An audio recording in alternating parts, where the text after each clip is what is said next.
আলহামদুলিল্লাহ আলহামদুলিল্লাহ। আল্লাহ পাক আমাদেরকে মসজিদে আগে আগে আসার তৌফিক দান করেছেন। সবাই পড়ি আলহামদুলিল্লাহ। আমরা গত জুমায় বলেছিলাম, মসজিদ নিয়ে আলোচনা চলছিল। বলেছিলাম মসজিদে এসে দুনিয়াবি কোনো কাজ করা, দুনিয়াবি কোনো কথা বলা না জায়েজ। মসজিদে এসে হয়তো নামাজ পড়ব, অথবা তিলাওয়াত করব, অথবা আল্লাহ পাকের যে কোনো জিকিরে লিপ্ত থাকব, অথবা দ্বীনি আলোচনা করব, দ্বীনি আলোচনা শুনব। কিছুই যদি আমার দ্বারা না হয় তাহলে কমপক্ষে চুপ করে বসে থাকব, কিন্তু দুনিয়াবি কোনো কথায় জড়াবো না। নিজেও দুনিয়ার কোনো কথা বলবো না, অন্য কেউ যদি দুনিয়ার কথায় লিপ্ত হয় তাদের সঙ্গ দিব না। দুনিয়ার কোনো কথা বলার আমার যদি অতি প্রয়োজন দেখা দেয়, বাধ্য হই, তাহলে মসজিদ থেকে বের হয়ে হয়তো মসজিদের ওযুখানায় অথবা মসজিদের চত্বরে গিয়ে কথা বলবো, তবুও মসজিদে কথা বলবো না। দ্বিতীয় খলিফাতুল মুসলিমিন হযরত ওমর ইবনুল খাত্তাব রাদিয়াল্লাহু তাআলা আনহুর শাসনামলে উনি মসজিদে নববীর পূর্ব পাশে একটা জায়গা নির্দিষ্ট করেছেন, বুতাইহা। হযরত ওমর বলতেন, মান আরাদা আইয়ালগুতা আও ইয়ারফা সাওতান আও ইউনশিদা শি'রান ফালইখরুজ ইলাইহি। কেউ যদি মসজিদে কথা বলার প্রয়োজন হয়, উঁচু আওয়াজে কথা বলতে হবে, তোমার কবিতা আবৃত্তি করতে হবে, চাই না সেটা ইসলামী কবিতা হোক, তাহলেও মসজিদে নয়, ওই বুতাইহায় চলে যাও। মসজিদের পূর্ব পাশের একটা খালি জায়গা। তাই যদি সম্ভব হয়, যারা মসজিদ নির্মাণ করেন, তো মসজিদের জায়গা যতটুকু তার পাশে কিছু খালি জায়গা রাখা, যে মানুষের প্রয়োজনীয় কথা, যেন মোবাইল আসছে মসজিদে, তো সে করবে কি, তো মসজিদ থেকে বের হয়ে ওই খালি জায়গায় যেন কথা বলতে পারে। যদি তা ব্যবস্থা না থাকে তাহলে কমপক্ষে মসজিদের বাহিরে ওযুখানায় গিয়ে কথা বলা। তো ভাই, এই বিষয়গুলো তো বলেছিলাম, এখানে আরও দুটি কথা বলছি। নাম্বার 1, মেহেরবানি করে আমরা কেউ মসজিদে উঁচু আওয়াজে কথা বলবো না। দয়া করে আল্লাহর ঘরের মেহমানদের কষ্টের কারণ হব না ভাই। ইসলামী শরীয়তে মসজিদের আবাদকারী যারা মসজিদের মুসল্লি, যারা মসজিদে কোরআনরত অবস্থায় আছেন, যারা মসজিদে জিকির করছেন, তাদের সম্মান কত শোনেন। আপনি যদি রাতে আপনার নিজ বাসায় নফল নামাজ পড়েন অথবা কোরআন তেলাওয়াত করেন, আপনি ইচ্ছামতো আওয়াজ দিয়ে কোরআন তেলাওয়াত করার সুযোগ আছে, উঁচু আওয়াজে নামাজ পড়ার সুযোগ আছে। কিন্তু নবীজি বলেছেন, তুমি যদি মসজিদে নামাজ পড়ো, মসজিদে কোরআন তেলাওয়াত করো, তাহলে এই পরিমাণ উঁচু আওয়াজে কোরআন তেলাওয়াত করো না যে তোমার পাশের মুসল্লি বা পাশে জিকিরকারী তার আমলের ব্যাঘাত হচ্ছে, ব্যাঘাত ঘটে। ভাবার বিষয়, কোরআন তেলাওয়াত এটা ইবাদত। কোরআন তেলাওয়াতের ক্ষেত্রেও যদি আমার সতর্কতা অবলম্বন করার হুকুম শরীয়ত আমাকে দিয়ে থাকে, তাহলে আমি এমন কে হয়ে গেলাম, অথবা আমার কী বা এমন জরুরি কথা হয়ে গেল যে মসজিদে এত উঁচু আওয়াজে, এত উচ্চ কণ্ঠে বলছি যে মসজিদের ভিতরে অবস্থানরত সব মুসল্লিরা তাদের নিজ নিজ আমল বাদ দিয়ে এখন আমার দিকে সবাই চেয়ে আছে।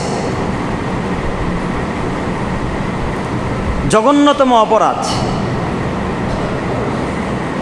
যদি কোনো প্রয়োজনীয় কথা আমি মসজিদের দায়িত্বে থাকার কারণে আমার বলতেই হয়, যদি কোনো সতর্কীকরণ আমার করতেই হয়, তাহলে নরমাল এবং স্বাভাবিক আওয়াজে করি।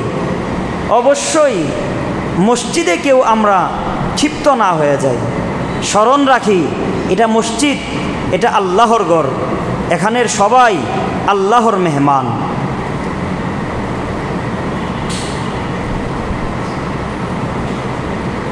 মসজিদে যখন আমি প্রবেশ করলাম, এখানে কোনো ধনী গরিব উঁচু নিচুর ব্যবধান নাই, আল্লাহর গোলাম সবাই। আল্লাহ আমাদেরকে বুঝার তৌফিক দান করেন। দ্বিতীয় আরেকটি কথা, মসজিদে দুনিয়াবি কথা বলা সম্পর্কে আমি এতক্ষণ যে আলোচনা করছি সেটা হলো এমন দুনিয়াবি কথা যে কথার মাঝে কোনো গুনাহ নাই। যেমন আপনি কারো হাল পুরসি করছেন, আপনি কারো সুস্থতা অসুস্থতার খবর নিচ্ছেন, আপনি পরিবারের সাথে প্রয়োজনীয় কথা বলছেন, বলেন এ সকল কথায় কোনো গুনাহ আছে? এই বিষয়গুলোও মসজিদে করা আদব পরিপন্থী। একেবারে যদি অনুন্নপায় না হই তাহলে মসজিদে এগুলো করা ঠিক না। প্রয়োজনে মসজিদ সংলগ্ন মসজিদের বাহিরে চলে তারপর কাজ সারা। এখন বলেন যে কথা বলা মসজিদের বাহিরেই হারাম, এমন কোনো কথা যদি কেউ মসজিদে বলে তাহলে তার জঘন্যতা, তার ভয়াবহতা আরও কত মারাত্মক। আচ্ছা ভাই,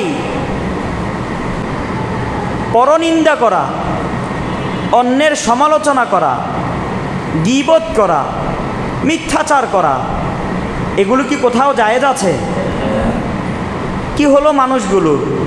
দেখা যায় মসজিদে এসে এ সকল গুনাহ থেকেও তারা বিরত থাকছে না, অবলীলায় গুনাহ করে যাচ্ছে। আল্লাহ আমাদের সবাইকে হেফাজত করেন। ভাই, অনুরোধ করে বলছি, আমরা কেউ মসজিদকে অপবিত্র করব না।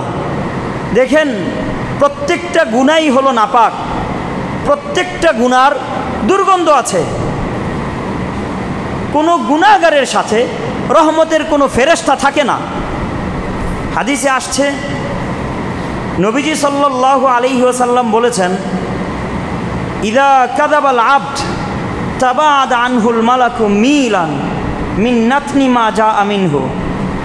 মানুষ যখন মিথ্যা বলতে থাকে তো রহমতের ফেরেশতারা তার চারপাশ থেকে অনেক দূরে সরে যায়। রাসূল সাল্লাল্লাহু আলাইহি ওয়াসাল্লাম বলেছেন, মিলান, কমপক্ষে চতুর্দিক থেকে 1 মাইল পর্যন্ত দূরে সরে যায় ফেরেশতা, রহমতের ফেরেশতা তার পাশে থাকে না। তো আপনি মসজিদে বসে কিভাবে গুনাহ করছেন? একটু অনুভূতিও কি আপনার হয় না যে আমি আল্লাহর ঘরে আছি, আল্লাহর মেহমান হয়ে আছি, আল্লাহ আমাকে দেখছেন? আল্লাহ আমাদের অনুভূতি শক্তি দান করেন। তো ভাই, এভাবে গত জুমায় আলোচনা হচ্ছিল যে মসজিদকে সুগন্ধময় করে রাখা, সকল পর্যায়ের সকল প্রকার যে কোনো প্রকার দুর্গন্ধ থেকে মসজিদকে পবিত্র রাখা।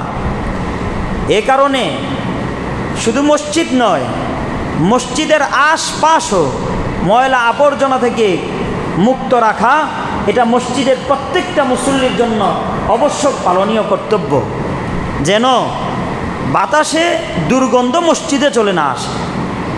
এ কারণে বলেছিলাম, মসজিদ তো মসজিদ, ওযুখানা এবং ইস্তেঞ্জা এর সাথে মসজিদের কোনো সম্পর্ক নেই। মসজিদ এটা শুধু আল্লাহর ইবাদতের জন্য। আপনি ইস্তেঞ্জা, পেশাব পায়খানার ব্যবস্থা করবেন, এটা রিফায়ে আম্মা, জনসাধারণের কল্যাণময় একটি কাজ, এটা জনকল্যাণময় কাজ, এটা ভালো কাজ, বাকি এটা মসজিদের সাথে তার সম্পর্ক নাই। এখন যদি মসজিদের প্রয়োজনে এলাকার মানুষ মনে করেন যে মসজিদের পাশে একটা ইস্তেঞ্জাখানা থাকলে ভালো হয়, এটা মসজিদের জন্য না, বাকি প্রয়োজনে, তাহলে রাখার অনুমতি আছে।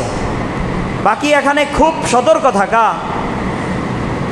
ইস্তেঞ্জাখানা থেকে কোনো নাপাকি যেন মসজিদে আসার চুল পরিমাণ সম্ভাবনাও না থাকে। পাশাপাশি ইস্তেঞ্জাখানা থেকে কোনো দুর্গন্ধ যেন মসজিদে না আসতে পারে। এদিকে সতর্ক থাকা, খেয়াল রাখা আমাদের প্রত্যেকের কর্তব্য, বিশেষভাবে যারা পরিচালনার দায়িত্বে থাকেন। ভাই, মসজিদকে মসজিদ শুধু দুর্গন্ধ থেকে মুক্ত করলেই হবে না, নবীজির ফরমান হলো মসজিদকে সুগন্ধময় করে রাখা। আন তুনাজ্জাফাল মসজিদ ওয়া তুতাইয়াবা, মসজিদকে সুগন্ধময় করে রাখা। কিভাবে রাখবো? আমরা যেন যখন মসজিদে আসি তো সুগন্ধ মেখে, এখানে আবার সতর্ক থাকা, সুগন্ধ যেন কোনো নাপাক বা অ্যালকোহল মিশ্রিত না হয়। তো আতর দিয়ে মসজিদে আসা চাই।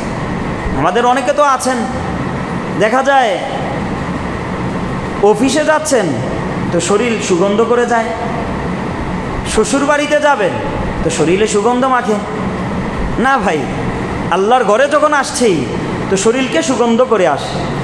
আমার কথার উদ্দেশ্য এটা নয় যে মসজিদ ছাড়া অন্য ক্ষেত্রগুলোতে আতর ব্যবহার করা নিষেধ, এটা না। আপনি করেন, জায়েজ আছে, তবে শর্ত হলো যদি নিয়ত ভালো থাকে। আপনি রাস্তায় সুগন্ধ ব্যবহার করার পিছনে নিয়ত যদি খারাপ থাকে তাহলে কিন্তু আপনার কাজটা অবশ্যই খারাপ। নিয়ত যদি ভালো থাকে তাহলে সেখানেও জায়েজ। বাকি আমার কথা হলো, মসজিদ তো আল্লাহর ঘর।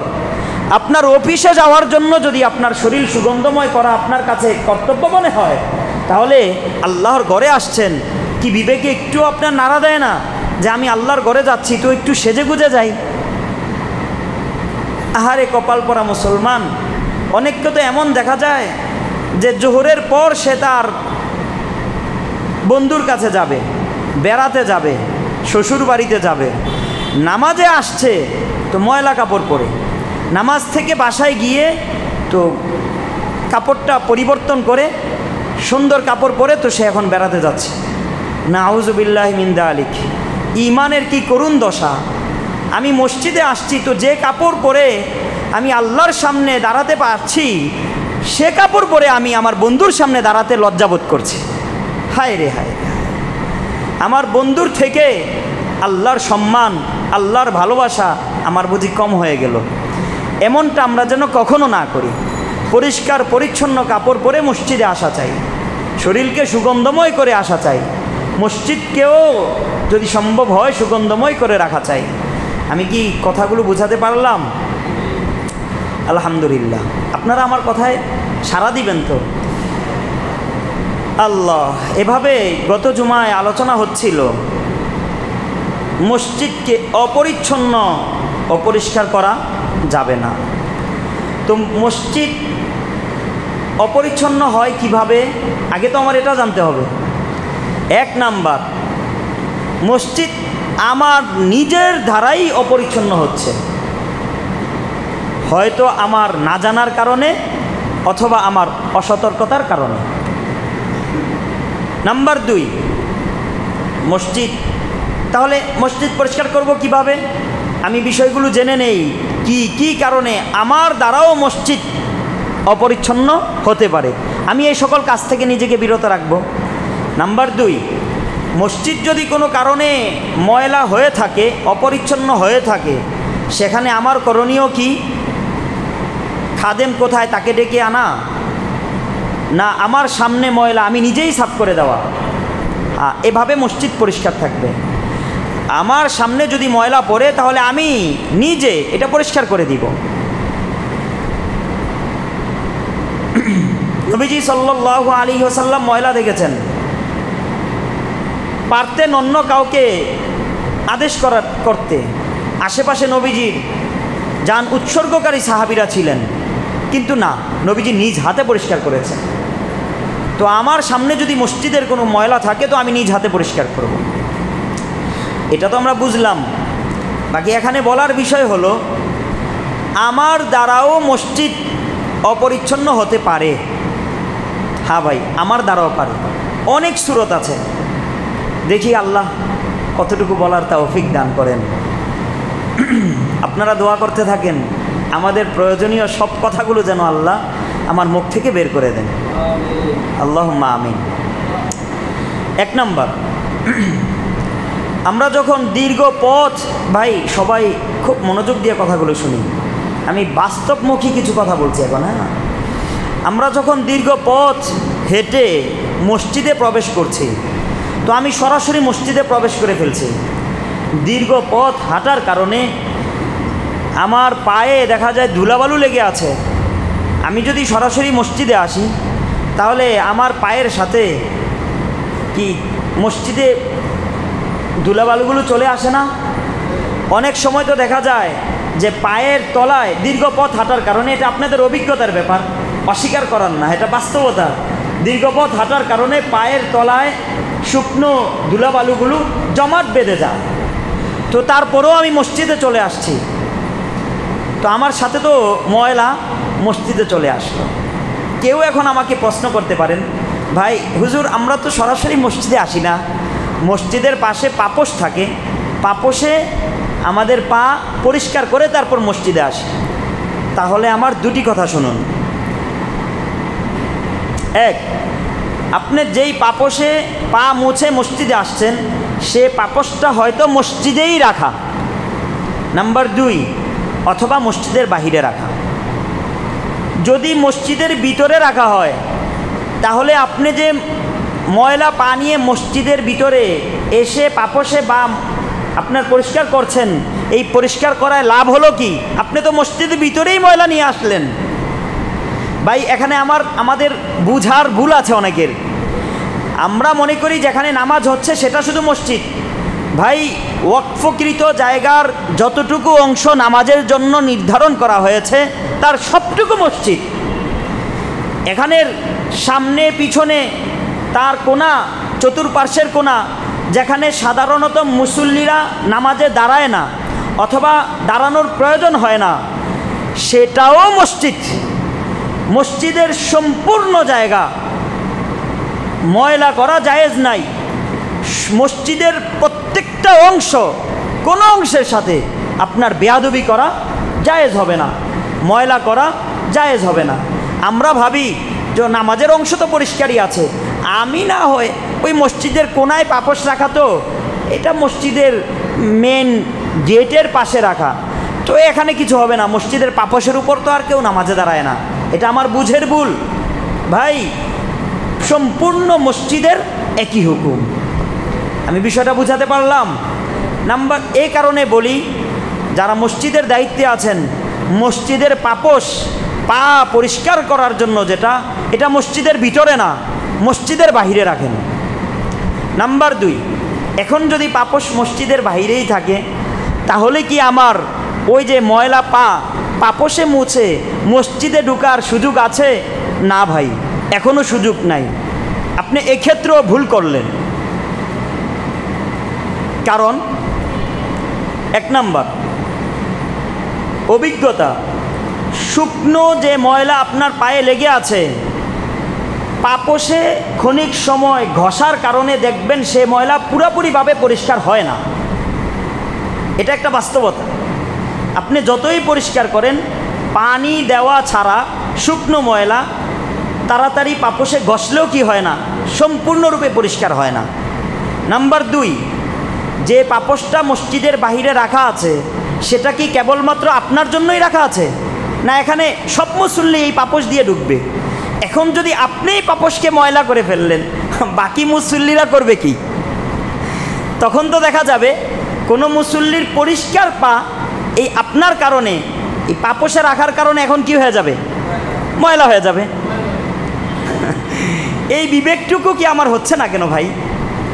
আসলে আমি মসজিদ নিয়ে ফিকিরই করছি না। মসজিদ এটা কি আল্লাহর ঘর না এটা আমার ঘর, অনুভূতি নেই। আল্লাহ আমাদেরকে বুঝার তৌফিক দান করেন। তো ভাই নিয়ত করি সবাই, আমরা ময়লা পায়ে কখনো মসজিদে সরাসরি আসবো না।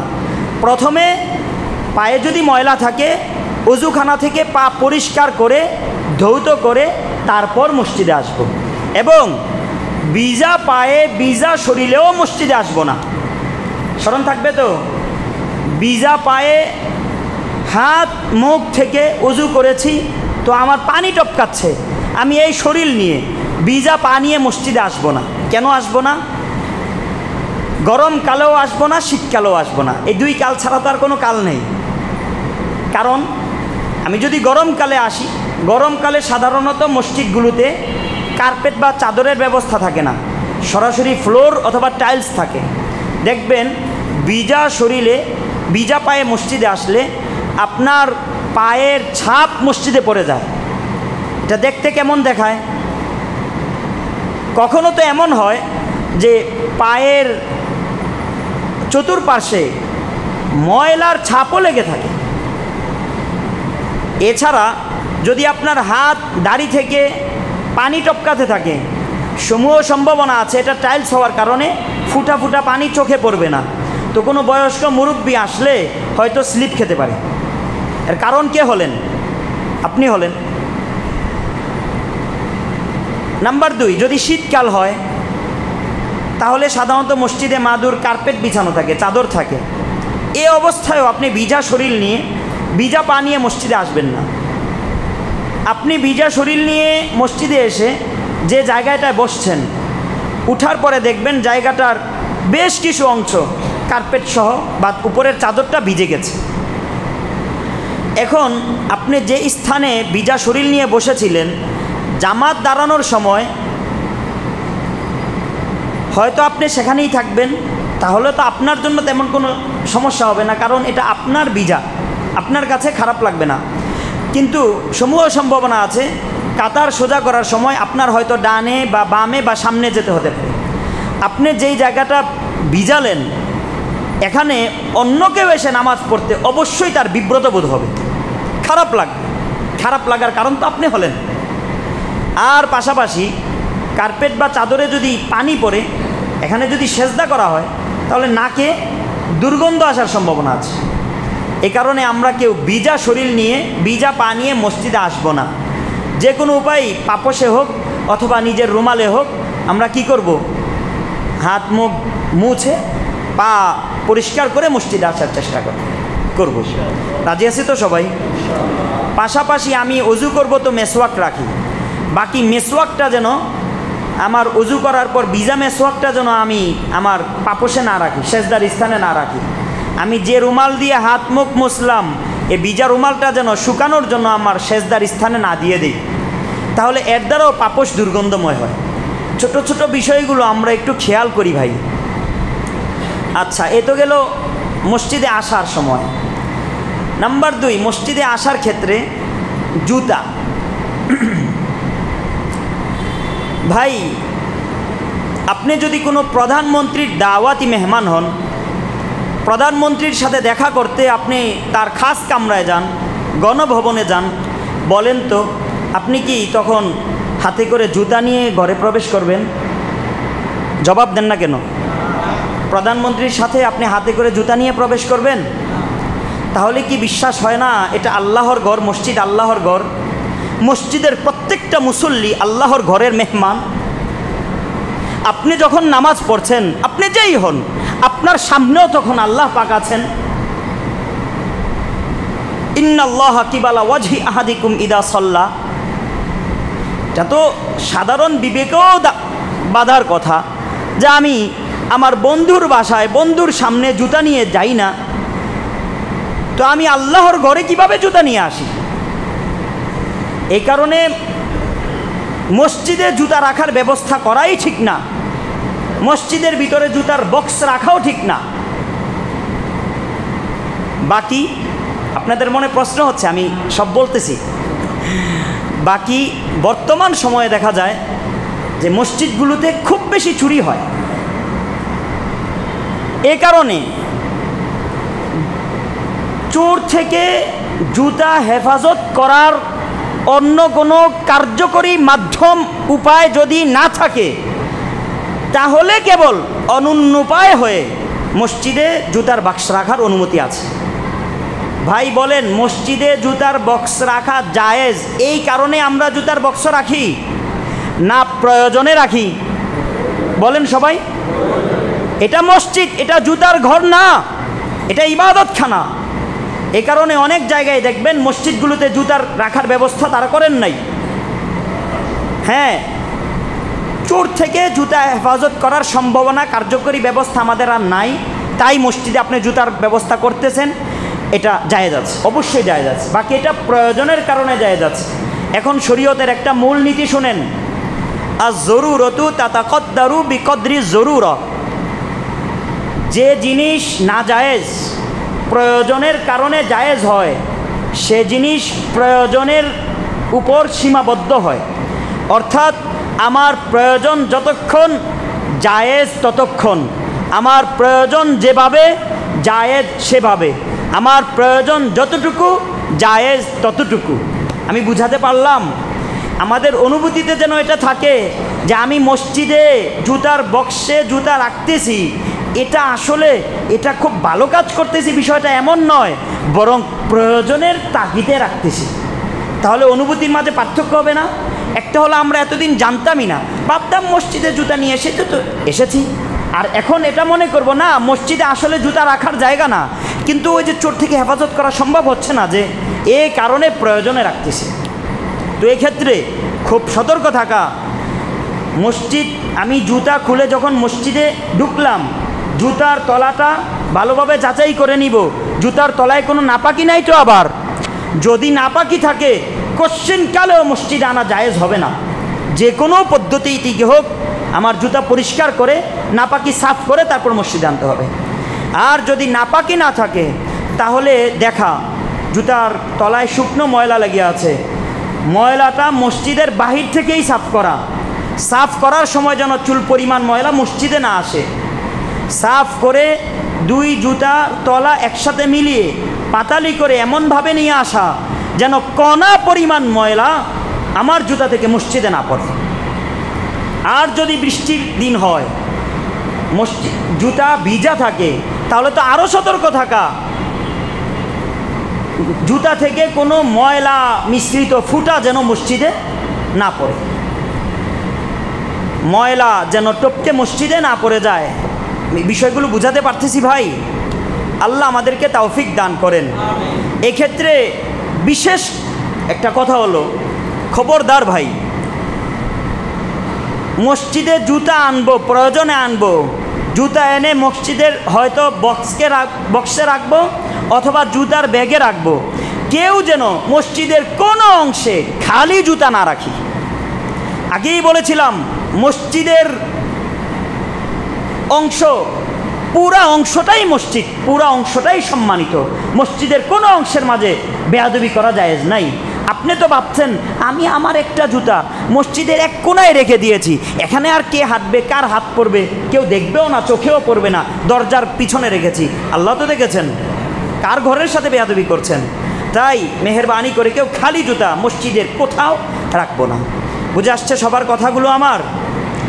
মুরব্বীদেরকে লক্ষ্য করে বলছি, এখন আমরা বয়সের কারণে, দুর্বলতার কারণে যাদের চলাফেরা করতে লাঠি ব্যবহার করতে হয়, তো আমি রাস্তায় যে লাঠিটা ব্যবহার করছি, ওই লাঠিটার নিচে তো ময়লা থাকতে পারে, নাপাকি থাকারও তো সম্ভাবনা আছে। তো এই লাঠি নিয়ে আমি যখন মসজিদে প্রবেশ করছি, এক্ষেত্রেও আমার সতর্ক থাকা চাই, লাঠির মাধ্যমে যেন কোনো ময়লা মসজিদে না এসে যায়। কি করণীয়? যদি সম্ভব হয় তাহলে লাঠির তলাটা সাফ করে নেওয়া, অন্যথায় লাঠি ঘুরিয়ে তারপর ব্যবহার করা। এও যদি সম্ভব না হয় তাহলে মসজিদে লাঠির বিকল্প কোনো ব্যবস্থা রাখা। অবশ্যই সতর্ক থাকা, লাঠির কারণে ক্ষীণ কোনো ময়লাও যেন আমার কারণে মসজিদে না আসে। এক্ষেত্রেও আমাদের কিছু ভাইদের ভুল বুঝাবুঝি হতে পারে, আমি স্পষ্ট করছি। আপনারা হয়তো বলবেন হুজুর আপনি বেশি কড়াকড়ি করছেন, অল্প কিছু ময়লা, তাও আবার ক্ষণিক সময়ের জন্য, এতে এমন কি হলো? মসজিদ তো 5 ওয়াক্ত পরিষ্কার করা হচ্ছেই, আর এছাড়া টাকা দিয়ে আমরা খাদেম রেখেছি, তাহলে কেন? মসজিদ যদি অপরিষ্কার নাই হয়, 5 ওয়াক্ত পরিষ্কার করতে হবে না, তখন খাদেম বসে বসে কি করবে? ভাই, একটা হলো ময়লা, আরেকটা হলো ময়লা অল্প না বেশি, একটা হলো বস্তু আরেকটা হলো বস্তুর পরিমাণ। শাই এক জিনিস, শায়ের কামিয়াত মেকদার আরেক জিনিস। ভাই, দুধের অল্প হলেও এটা দুধ, দুধ বেশি হলেও এটা দুধ। মদ বেশি হলেও মদ, অল্প হলেও কি বলেন না কেন? মদ। অল্প হলে মদ কি দুধ হয়ে যায় নাকি? আমার তো এখন কথা হলো ময়লা নিয়ে। আল্লাহর রসুল বলেছেন মসজিদে ময়লা আনা হারাম, কবিরা গুনাহ। এখানে তো পরিমাণ নিয়ে কথা না, অল্প না বেশি এটা তো পরের কথা।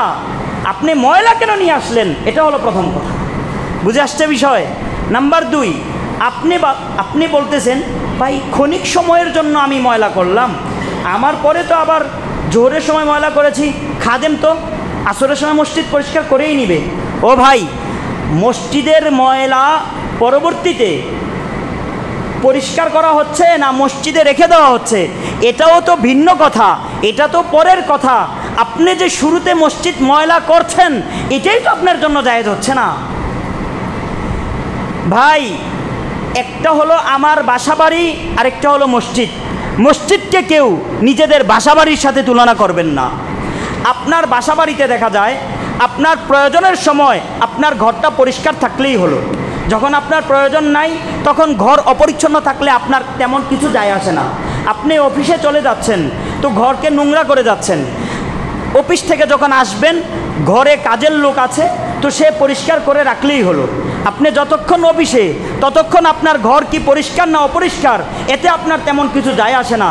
এটা আপনার ঘরের ক্ষেত্রে হতে পারে, আল্লাহর ঘর মসজিদের ক্ষেত্রে এই তুলনা, এই কিয়াস করলে চলবে না। এটা আপনার মালিকানা না, এই ঘরের মালিক কে? আল্লাহ।